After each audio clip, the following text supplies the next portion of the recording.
afternoon. Yes, and welcome to At America. We are the U.S. Embassy's American Center. First and foremost, please allow me to introduce myself. My name is Ara, and I'll be the MC for today's event. And for those of you new here, At America is the U.S. Embassy's American Center, and our mission here is to provide a space for people to learn more about the United States through our events, programs, and also our facilities. And today's event is the talk show session of Consortium Law School Mini Expo 2024. And today we are already joined by our very wonderful speakers and also moderator. But before we start, we have a social media quiz for our online audience. And the question of the day is it true or false? Studying law in the US is only possible if you are already a university graduate. You can submit your answer on our social media platforms, and for those of you who can answer correctly, will receive a live shout out from us by the end of this event. And now to lead and also navigate our discussion for today, let us welcome our moderator. She is the advisor for Education USA. Please welcome Caroline Darmanto.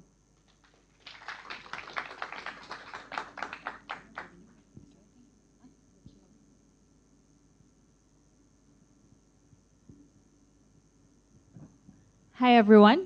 Good afternoon. How are you guys feeling today? That's not loud enough. How are you guys feeling today?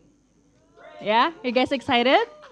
Okay, great. So we're gonna have a great discussion. We're gonna have a great Q&A session later, in the session, and you're also gonna be able to meet the representatives from various universities in the U.S. right after the talk show. But before we start, allow me to introduce myself. My name is Caroline. I am one of the Education USA advisors here based at America. Ada udah pernah dengar Education USA itu apa sebelumnya? Belum? Okay, so Education USA adalah advising network under the US Department of State. Kita ada available di over 170 countries. In fact, di Indonesia sendiri ada multiple centers throughout Indonesia. Gitu. Jadi di Jakarta sendiri ada 2 center, yang satu ada di US Embassy di My America Jakarta, dan yang satu lagi ada di sini at America Jakarta.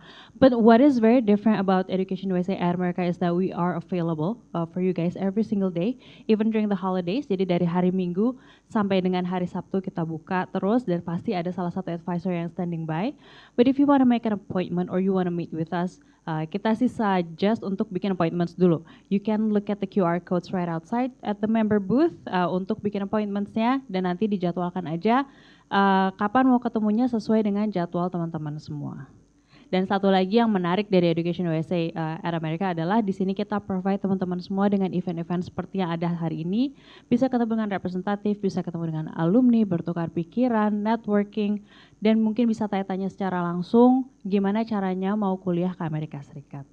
Gitu. Oke, jadi teman-teman semua udah nggak sabar ya untuk dengar langsung tentang diskusi gimana caranya sekolah hukum ke US, right? Yeah, okay, so I'm not gonna take much of your time, so please help me welcome our wonderful speakers for today. The first one, we have Helen from the University of Pennsylvania Law. Okay, and then we have Aimee Houghton from Cornell Law. We also have Beth Busby from Northwestern Law. We have Stanne from NYU Law. Last but not least, we have Roden from Columbia. All right, welcome back. Well, for most of you, and I think Tim was the only one that wasn't here last year. Oh, and Aimee too. Okay. But I was the one that referred the group to Oh, you were the one who referred the yes. group. So thank you so much. We had a wonderful discussion here last week. So if any of you guys were here, last year atau mungkin pernah nonton online juga, mungkin kali ini kita akan diskusi lebih lanjut lagi ya tentang kuliah di Amerika Serikat untuk di jurusan hukum. Alright, so I'm gonna let you guys to introduce yourself first. Who are you guys? Where you guys work at? What are your roles? And then I'm gonna give another chance for you guys to explain about the university and the programs and everything. Alright, so should we start from Helen or should we start from Helen? Okay. Hi, everybody. My name is Helen Rowe. I'm the Director of Graduate Programs at UPenn Law School. Good afternoon, everyone. I'm Aimee Houghton. I'm the Associate Dean for Graduate Legal Studies at Cornell Law School. Hello, I'm Mary Beth Busby. I'm the Director of Graduate and International Program Admissions at Northwestern. Hi, my name's Timothy Stanne. I'm the Assistant Dean for Graduate Admissions at NYU School of Law. Hi, everyone. Great to see you. My name is Amanda Roden. I'm the Associate Director for the Executive LLM at Columbia Law School. Alright, so diingat ya teman-teman nama-namanya ya, nanti keluar bisa ngobrol secara langsung. So Helen, I think let's start from you again. So why don't you tell us more about UPenn Law School? What are the specializations that you guys offer? What are the most popular specializations maybe? And then we can move forward with every single one of you. Great, happy to do so. So UPenn is located in Philadelphia, Pennsylvania, which is on the East Coast. And we offer a one-year LLM degree. It is a general LLM program that you can customize by picking your classes tailored to the areas that you want to study. Two things I think are pretty unique about our program is we offer a certificate with the Wharton School of Business called the Wharton Business and Law Certificate Program, where you take 4 classes with MBA professors from the Wharton School of Business. And then the other very fun, I think unique aspect of our program is that we start a little bit early before the fall term with our 5-week preterm program, where it's kind of an orientation and it gives you an opportunity to network with your classmates and get to know Philadelphia. And you take 3 courses called Foundations of U.S. Law, U.S. Legal Research, and U.S. Legal Writing. All right, thank you. So Cornell is located in Ithaca, New York. It's about a 4-hour bus ride from New York City or a 45-minute flight. It's in the Finger Lakes region, and the campus overlooks Cayuga Lake. It's the youngest of the Ivy League. We offer a general LLM program. Most of our students take about 24 credits during their time there. There's only one required course for all LLMs. It's the introductory course to American legal systems, and it's 2 credits, it's 2 weeks, and it's held in August during orientation. And after that, our students can just choose whatever classes that they're interested in. If they have a cross-disciplinary focus, they can take classes outside the law school as well, at the business school, at the industrial and labor relations school. In philosophy, we have 2 faculty who are duly appointed to law and philosophy. This year, our class size is about 128, and our students come from all around the world. Great. I'm from Northwestern Pritzker School of Law, which is located in the heart of Chicago, which is in the heart of the U.S., so right in the middle of the country. We have 3 programs for international students. The most popular is our general LLM program. We enroll about 150 students, coming, of course, from all across the globe and many from Indonesia. Students in that program, very much like Cornell, it's very flexible. You can pick and choose from basically the entire JD curriculum, which is between 300 and 400 courses each year. We do also offer specialized programs in tax and in international human rights. Hi again, everyone. NYU Law is located in downtown Manhattan. The law school is nestled on the corner of historic Washington Square Park. It's one of the largest and most globally diverse graduate programs in the nation. We have annually about 450 full-time LLM students from more than 50 different jurisdictions around the world. These students find a home in either the Master of Laws or one of our 8 LLM specializations, in which students complete most of their coursework in a specific area of law. So I think I'll leave it there. There's a lot to know about NYU, but I think I'll leave it there. All right. Hi, I am Amanda Roden again, and Columbia Law School is also in New York. It's a little bit further uptown. We used to be more centrally located when we were King's College, and then we moved uptown. Alexander Hamilton talks about it if you've seen the show.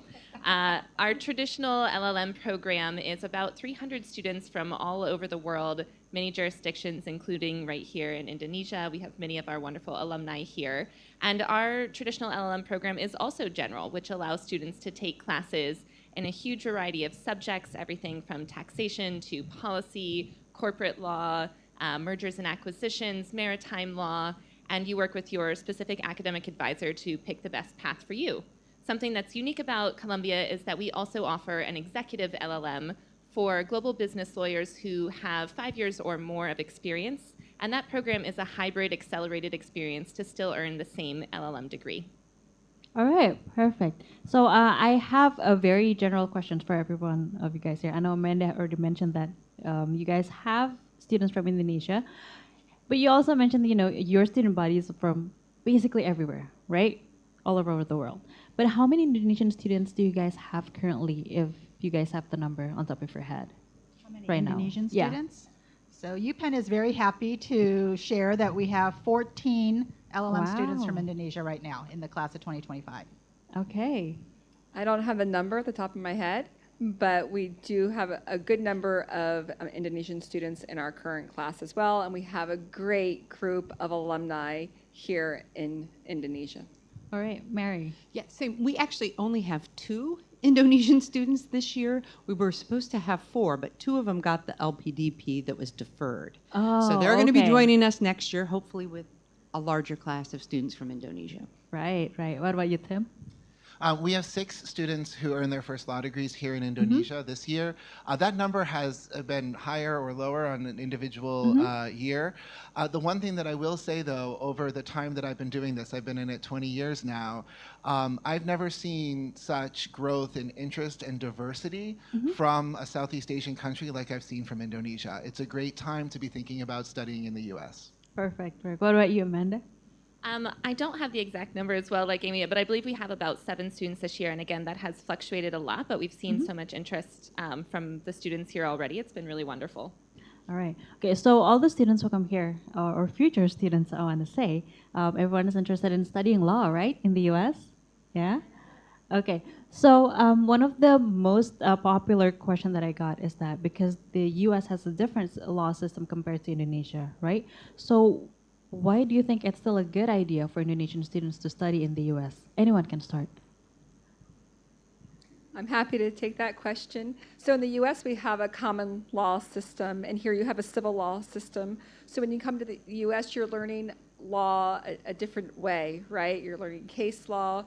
You're in a classroom where the faculty are teaching in the Socratic method. Now, not every classroom is that way. You're going to be in seminars where it's going to be more of a discussion.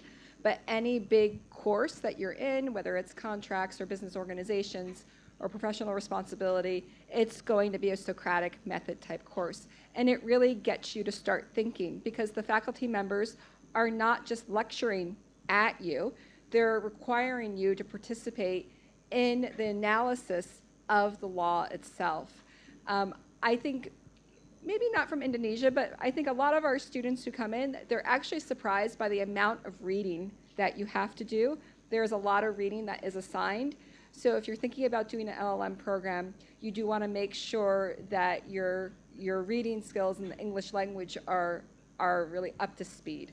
Yeah, I would add to that, too, that U.S. legal education is known for teaching the substantive law and the analysis of the law, but you'll find a lot of practically oriented classes, how American lawyers do American law. So you'll find that from negotiation to mediation. You might find that in mock trials. You might find that in clinical legal practice experiences. So that across the board, it's not only about substantive law, it's about how American lawyers think about and practice law. I think we would be remiss to not also mention the wonderful network that it gives you to be in the classroom with people from all over the world, including from your home country, and the future lawyers that will be in New York and all over the U.S. from our JD programs as well. Okay. Mary, you want to add something, or Helen? No. Nope. Okay. So, Aimee, you mentioned something about the English proficiency and also reading. How much reading does one student need to do in the whole program? Hundreds of pages. Yes. Okay. I think officially they say 3 hours of reading per credit.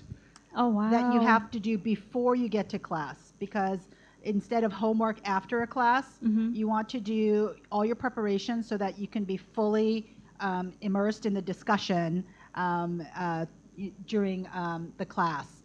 Yeah, I don't mean to scare you. I mean, this is true about graduate study across the U.S. It's a very different level than undergraduate. But when we say read, we don't mean simply read it once. Yeah. We mean read it we mean understand what the main thesis is, understand what Right. the supporting points are, consider it, figure out whether you agree with it, and go to Right. class ready to talk about your opinion. So yeah, it's a lot of your own work in prep of class. But don't worry, because every one of our schools will teach you how to prepare for a class, how to brief a case, how to take an exam. So there's a lot of support services to help you succeed. Right. So it doesn't mean to scare people here, right? It's a precaution, right? Well, I think it's an appropriate setting expectation, Right. right? I mean, if you're here, I know that a number of you are attending universities, and you may even be in English language tracks of the Sarjana Hukum now, but you will want to know that the better your English is, the better time you're going to have, the better experience, the better education. So opportunities you have to practice English here, even before you come, is only going to make your studies more successful when you get to the U.S. Agreed. Now, speaking of that, what are the English proficiency requirements that is required in each of your school? Yeah, so for Columbia Law School, we are looking for a minimum on the TOEFL of 105 and on the IELTS of 8. We're looking for a minimum of a 100 on the TOEFL and a 7 on the IELTS, but we also have subsection minimum scores, some of which are higher than some other schools. So do pay attention to those as well. Okay.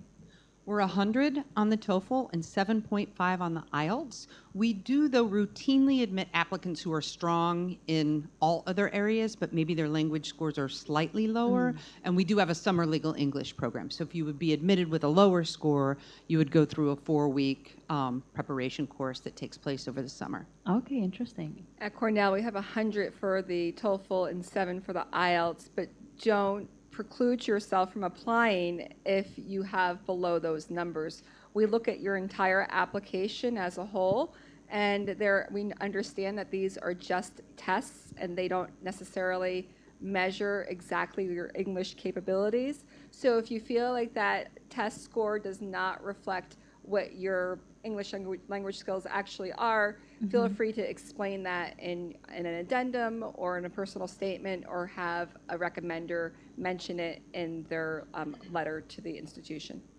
All right, Helen? Exactly. So we look for your sub-scores of 7 in every section for IELTS and a 24 in every section for TOEFL. But again, you know, as Aimee said, and I think this goes for any part where you might think there should be a concern, is for you to address it in the application and let us know. While the score might be slightly low here, I use English all the time in my classes or at work or something like that. Yeah. Right. The only other comment I would make, and I'll make it on behalf of NYU, and perhaps my colleagues can nod their heads if they agree, the English proficiency tests are not like the other types of testing that might go on for other graduate schools. So how we use that is, if you meet our minimum scores or you're better than our minimum scores, fine. But if you just meet our minimum scores, don't take the time, don't spend the money to retake the test. I see. Because scoring much, much higher than the minimums doesn't necessarily increase your chances of admission. We're looking for a proficiency level that we've determined is successful in our programs. So if you hit that mark, stop. Don't do more. Yeah. Okay, so I guess it's better to spend the time and the effort on maybe making a better application essay and all that, right? Yeah. Okay. All right. So now let's see. Oh, by the way, you guys have bottles behind you. So if you guys are thirsty, that's for you. You can bring them home also Thank as a you. souvenir. All right. So so we're talking about the English proficiency test right now, just now. But what exactly are you guys looking for in a student when they're applying to the school? Great questions. I would say that's a hard question because I don't think we're looking for any one thing. We are looking to build classes that are bringing together a wide variety of skills and experiences and people from all over the world to build a really unique class that's able to work on different strengths and help each other. And that also contributes to the classroom, because our LLM students are a huge value add to our classrooms with our JD students. Our LLMs are bringing in real world experience. These people are already lawyers. They've been all over the world. They've had this experience, and they're bringing that to our classrooms. So it's really useful for our JD students to have those students in class. But I would say some of the things that we're looking for, of course, English proficiency. Some of the things that I know that we look for at Columbia are people who have a growth mindset, people who are looking to continue their career. That's why you're coming. You're coming to take a very difficult step, to do something that's hard and that expands your mind and your possibilities. So I would say that's something that we're really looking for. And people who are academically able to thrive in all of our settings. These are top universities in the US, and we want people who are not just going to get by, but that are really going to thrive in their time at our schools. Yeah, I completely agree. But I would also add that you get to be part of that community by being yourself and being an individual, right? Be genuine. Consider where your journey has taken you to get to this point. Consider what you want to be doing in the future. Consider what your strengths are. Consider what your weaknesses are. And just be yourself in the application. Don't worry about what other applicants are bringing to it. Figure out what you want to highlight about yourself and your journey, and let us know who you are. All right. Anyone else want to add some comments to it? No? All right. So I have an interesting question. So you mentioned, Amanda, you mentioned about executive LLM, right? So what differentiates that compared to like a general LLM? Wonderful question. I'm so happy you answered that. Columbia's Executive LLM is our newest degree granting program at Columbia, and I think in about 50 years. And the difference with our Executive LLM in comparison to our traditional LLM is the focus, format, and the experience that's required. It is similar to an MBA versus an executive MBA. So our executive LLM, instead of having a full year on campus, is done with only 12 weeks on campus plus part-time online classes. We require 5 years of experience for our executive version of the program, and it's focused on global business law. So it's really designed for practitioners who can't take the time away to do one of our wonderful traditional programs that we offer, and this gives them another opportunity to still get the network and the learning without having to take so much time away. All right, perfect. I would just add, Northwestern does also have an executive program. Ours is done on satellite campuses with partner schools. So we have partners in Tel Aviv and Seoul, and also in Madrid. Okay. So you do most of your coursework on those campuses. Some is online, and then you come for a short period of time in the summer, 3 to 4 weeks. Yeah. I think you're going to find a lot of innovation in this space. So just be ready. I think it can mean a lot of different things. NYU's executive program is limited to the area of tax. It's also part-time only, and it's only online. There's no on-campus part of it. So it really kind of depends on the school, the type of education, the mode of instruction, the location, subject area. So you really do need, if you're interested in executive, I think the key there is that you have more experience. This is something that is happening maybe a bit later in your career, and the programs are intended to fit around what we understand to be full-time work obligations. Okay. So I guess it's really important for, the prospective students to really do the homework, research on every program, every university, because everything, I think, every single of these universities, you guys are different from another, but it's just as good, right? I guess all the universities that are sitting right here are very good universities. So it's good to identify which ones that, that one is really interested in going to. Okay. So the other question that I get a lot is from our advisors is that, will the students have an opportunity to maybe shadow someone at work, or maybe go to a courtroom and see how, how everything is going in the courtroom, just to learn and see? Will it be possible? Yeah, I think that all of our schools have strong student support offices, and a lot of what they do is help students academically, but also help them experience, the culture, the social life, and the practice of law in another setting. So we call them the international programs team, routinely takes our LLM students out on what we call field trips.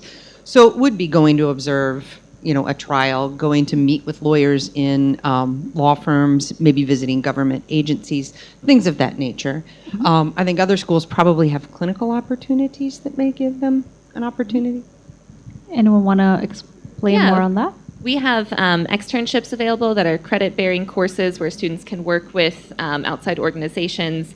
There are also opportunities, so many opportunities for networking, and with the classes, doing some field trips as well to go down and see the courts or experience those different types of things. And I think all of our schools also have a lot of practitioners teaching the classes. So even though you might not be in the office shadowing someone in their day-to-day life, you are learning from people doing the real work in their day-to-day life, and then they're coming and teaching our students in the classroom. So you're able to ask them those direct questions and get that experience.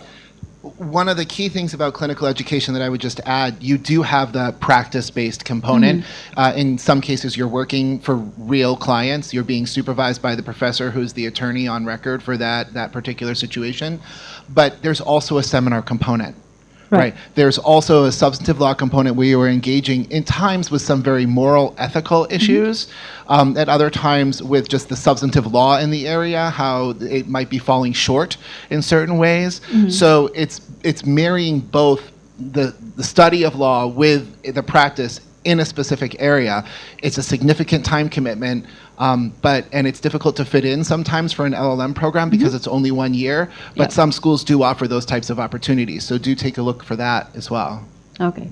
Now, before we open the Q&A session for the audience, so both of your all of your schools offer LLM and JD, right? That's something that a lot of Indonesians still don't understand. What are the differences? When should one apply for a JD degree or LLM degree? So in the US, the JD is a graduate degree. So like Helen and I both have a JD, but we did a 4-year undergrad and then did a 3-year JD. It all depends on why you want to come to the US to do legal studies.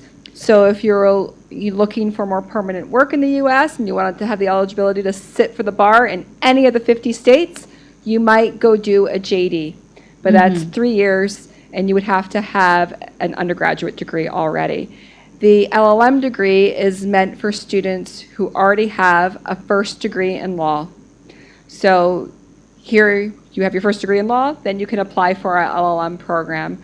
And it is a 1-year program for you to sort of delve into possibly another area of law that you want to have expertise in, whether it's IP or corporate, or if you just want to do a general kind of overview of U.S. legal studies, you can do that as well. So it really is just a personal decision. Okay. All right. So we're going to open the floor to the Q&A session now. We're going to take maybe 2 questions from the audience here first. Anyone? Okay, so we have one gentleman right there who wants to ask a question. Okay, and then the gentleman right in front of him next.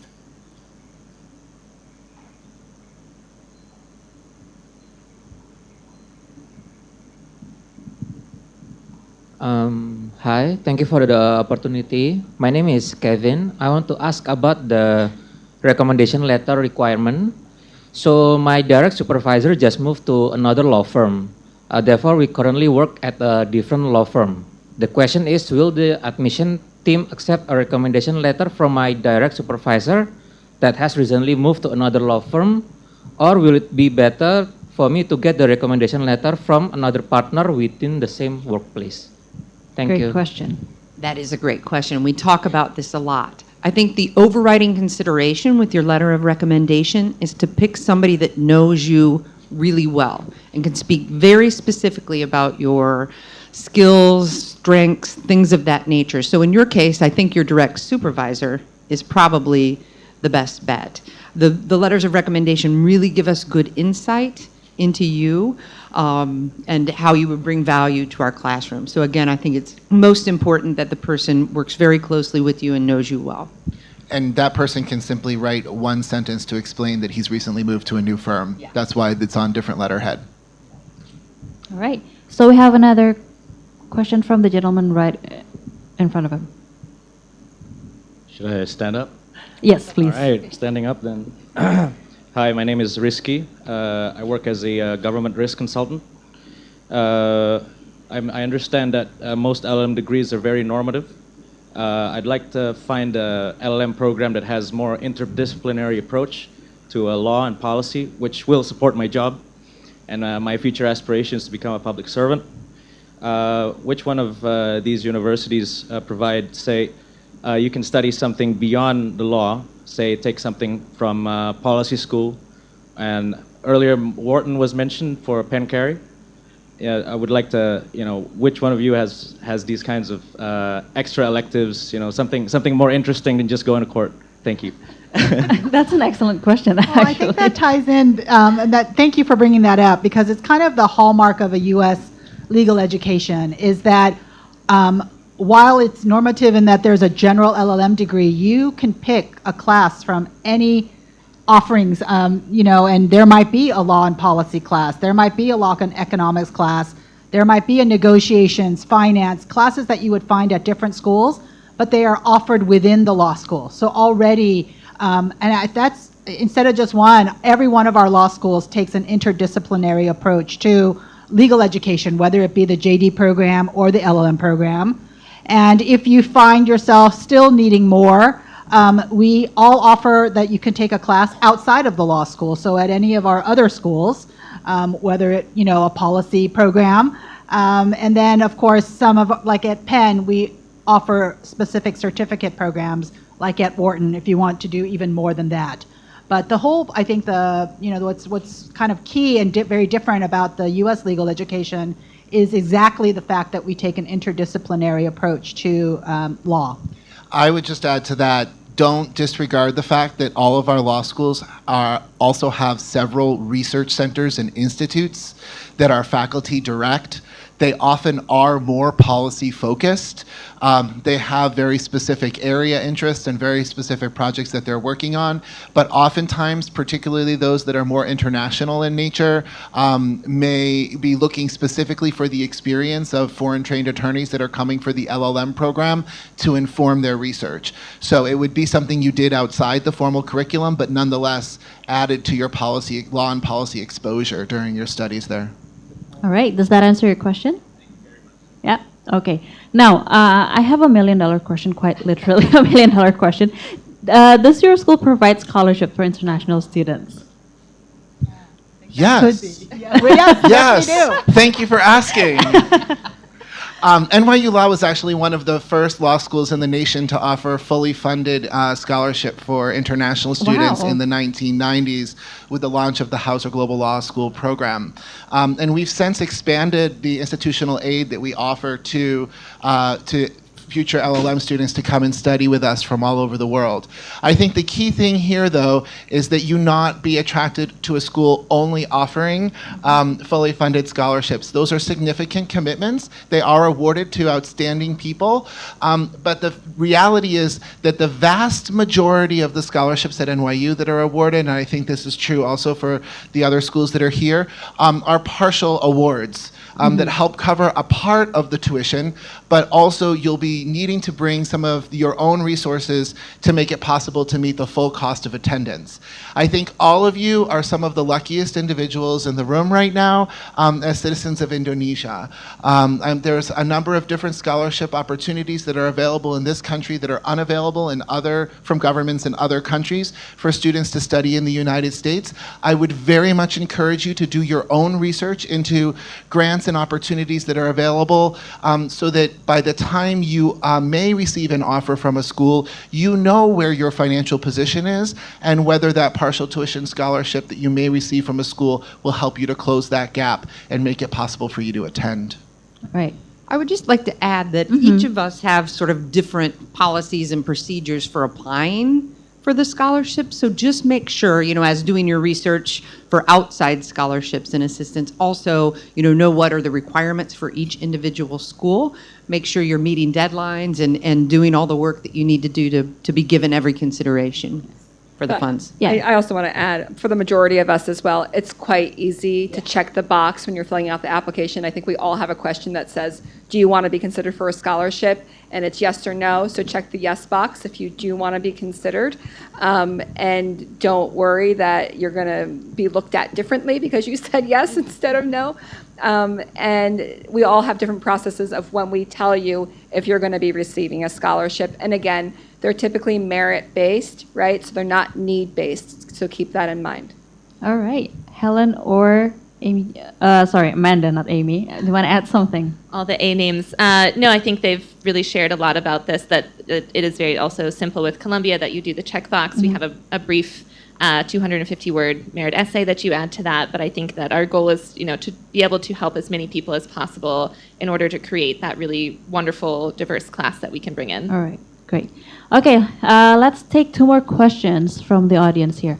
Okay, so we have one over there. Anyone here want to ask anything on the side? Not yet. It's a quieter side. Okay, so we have one more from the side later.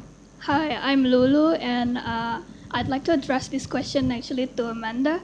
I saw on the website that the Columbia Law School LLM admits a student with at least 1 year full-time work experience. I wonder if it should be law-related or other areas of professional experience also considered.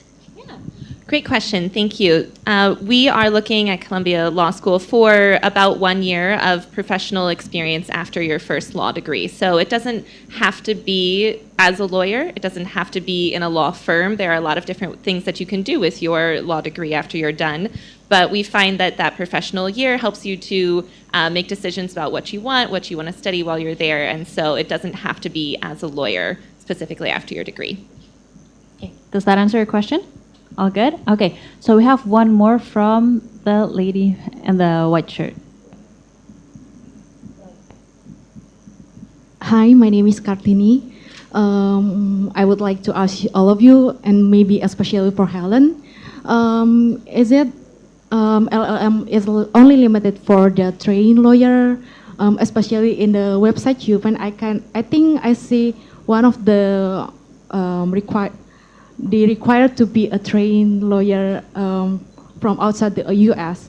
But in Indonesia, like I'm personally work as a lawmaker in one of the government agency, and we need to continue our law school to the LLM degree.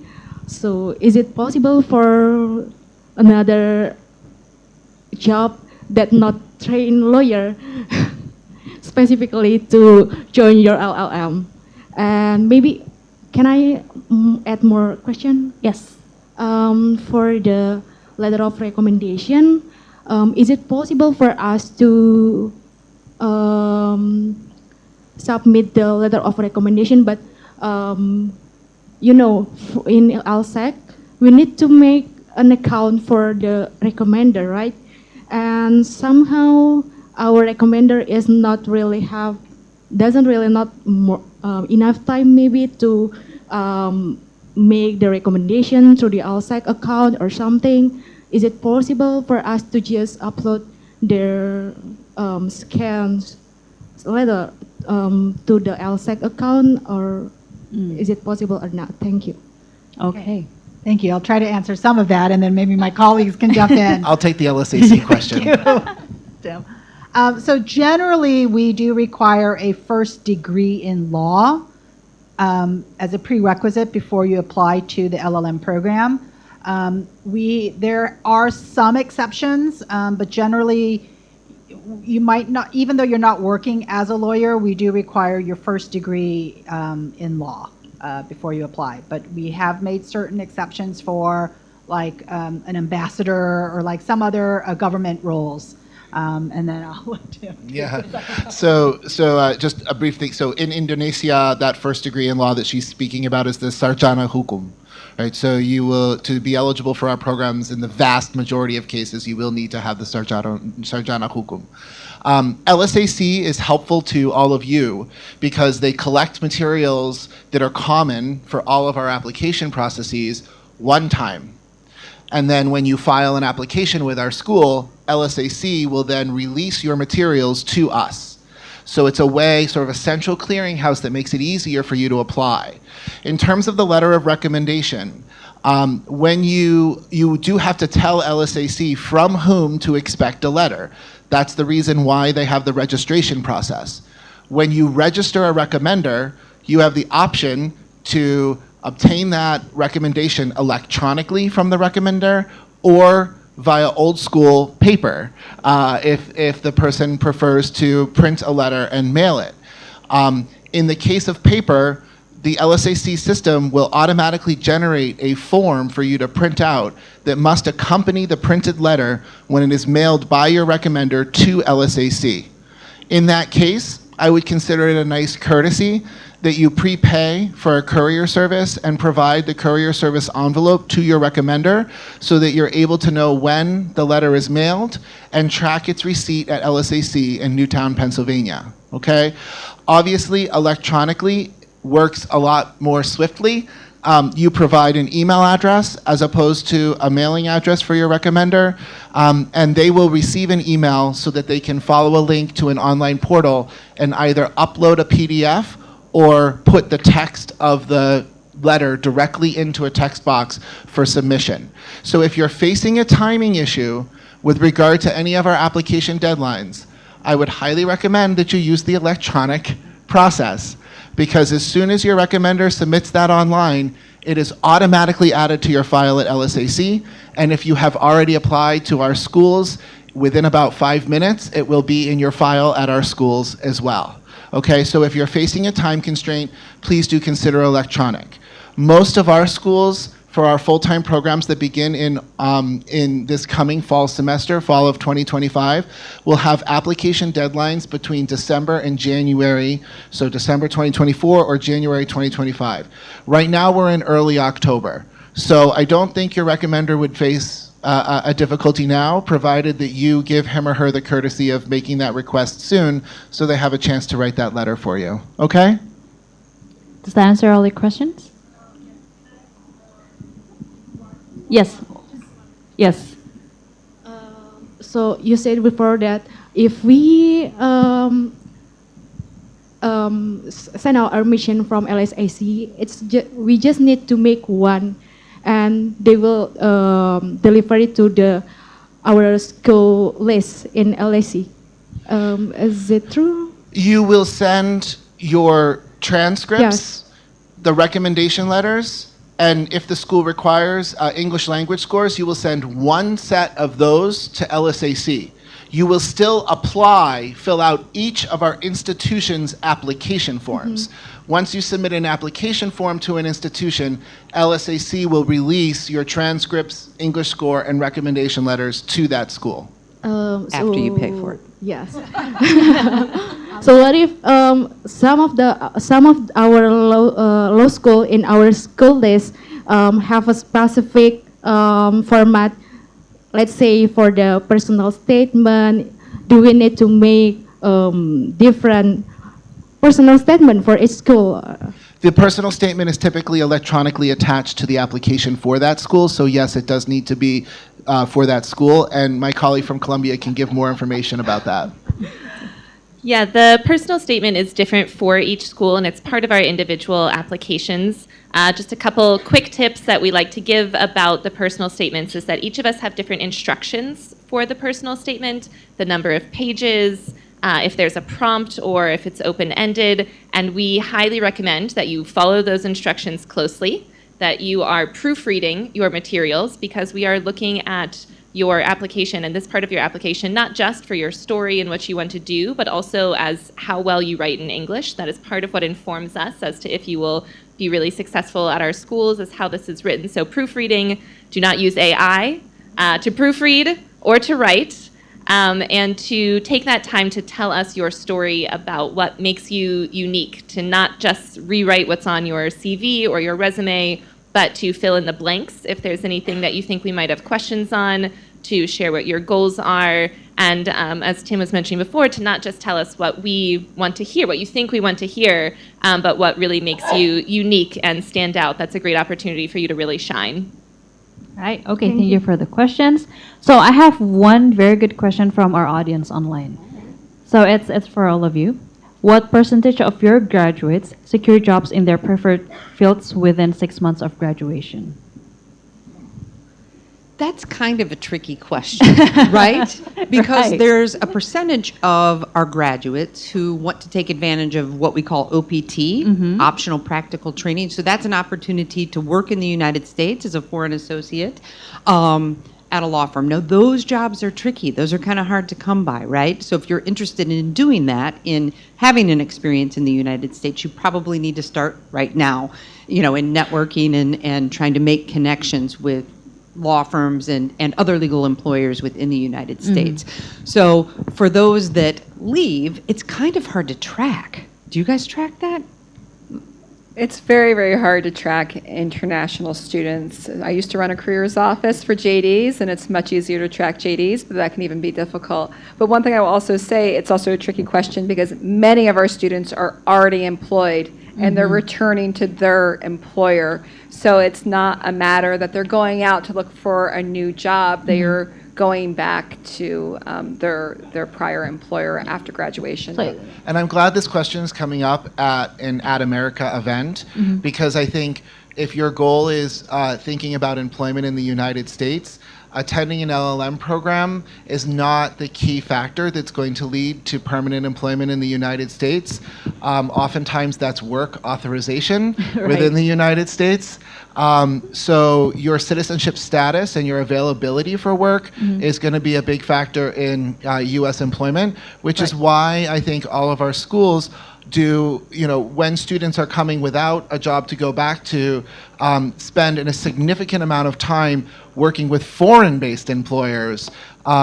NYU and Columbia both have independent consortium job fairs specifically for international LLM students, where employers from around the world will come to our campuses or join virtually to interview specifically foreign-trained LLMs who do foreign-trained students who do a U.S. LLM and who are looking for employment outside of the United States. So it may not be that you're returning home necessarily or you're staying in the U.S. You may end up in a third location as a result of language ability, a particular business need of a law firm if they need an Indonesian legal expert, for example, or if you want to go work at an international organization or NGO, if you have a more public service profile, you might end up at an international organization based somewhere in the global north or global south, depending. These tend to be global north institutions, but yes. All right. Thank you so much, everyone, and thank you so much, Amanda, Tim, Mary, Aimee, and Helen. This was a great discussion, as always. But teman-teman semua yang hadir di sini, jangan lupa di depan nanti akan ada mini exhibition. Jadi silahkan kalau ada pertanyaan lebih lanjut ditanyakan langsung kepada representatifnya nanti di luar ya. Thank you so much for coming, and thank you everyone who is watching at home. We hope to see you here next time in person. And I'm gonna give the microphone back to Ara. Okay, can we have a round of applause, everyone? Yes. Thank you so much to everyone for joining our event today, and also thank you so much to our speakers and moderator for the very insightful discussion. And earlier in this event, we had a social media quiz for our online viewers, and the question was, is it true or false studying law in the US is only possible if you are already a university graduate? And the correct answer to that is true. Students who wish to complete a law degree in the US must have first completed an undergraduate degree. Shout out goes out to @Gabriela Maite from Instagram for answering the question correctly. And lastly, for those of you here who are interested in joining more events here in Ad America, don't forget to follow us on our social media platforms at AT America, on Instagram, X, Facebook, and also YouTube. And make sure you also visit our website at www.atamerica.or.id. And with that, it is time to end our event for today. Don't forget to check out our mini exhibition outside. And once again, thank you so much, everyone, for joining our event today. My name is Ara, and see you at the next Ad America event. Thank you, everyone.